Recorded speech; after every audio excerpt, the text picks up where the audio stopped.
هذا البوم أحد الجنود الإيطاليين الذين يفطرون معي، وكان قائدا لفرقة من الجنود تحرس جبال إيطاليا في حدود فرنسا، وهو الآن 88 ويفطر معي اليوم في فندق علي، حيث يصحبه أحد المغاربة الذين يعيشون معه في إيطاليا.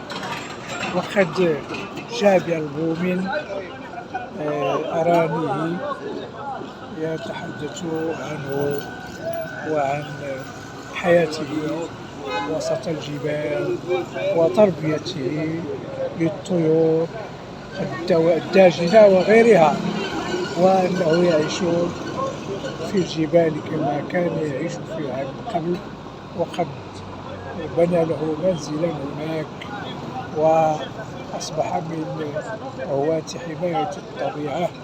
وهذا هو الألبوم الذي يدل عليه ويدل على عنوانه وهاتفه ومحل سكنه في إيطاليا.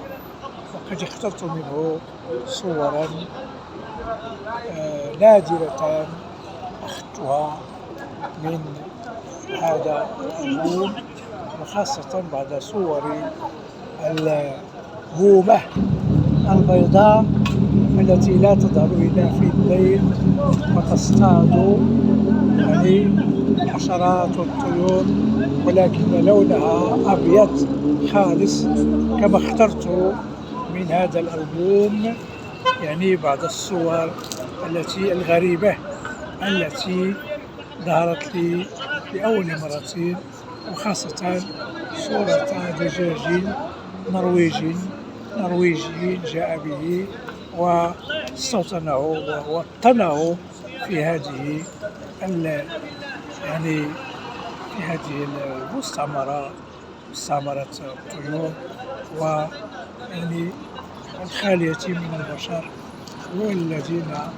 والتي ينزل إليها أصحاب الهليكوبترات لزيارتها، وتبدو بعض يعني مناظر الطيور هكذا التي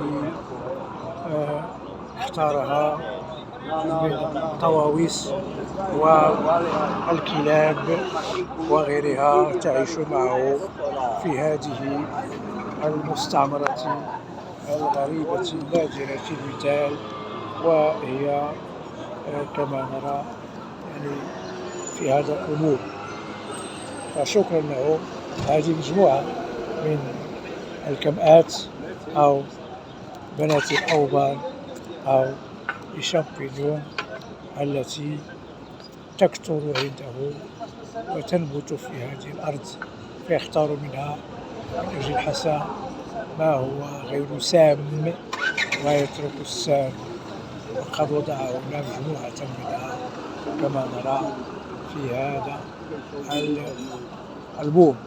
فشكرا له على أن مدني بهذه يعني الفرجة في هذا الصباح من شهر يونيو 17 من شهر يونيو، وقد أصبح من الكبر عتيا وهو يعيش في 88 من عمره، وقد أصيب بنوع من الباركنسون والرعاش، وعلى رأسه قبعة يضعها هؤلاء الجنود على رؤوسهم خضراء وفيها ريشة في آخرها تتميز بها تلك الفرق من حراس الحدود في إيطاليا في حدود فرنسا. هذه إذن نظرة في الصباح عن هذا الرجل الذي يفطر مع صديق له من المغرب، وهو يعرف إيطاليا ويصحبه في السفر والحضر. وقد كان أمس في أوريكا العليا وأكل هناك طاجينا رفيعا وأضاف طاجين آخر، وأعجبته أوريكا مناظرها الطبيعية وكونها على الوادي أعجب به إعجابا كبيرا. صباحكم سعيد.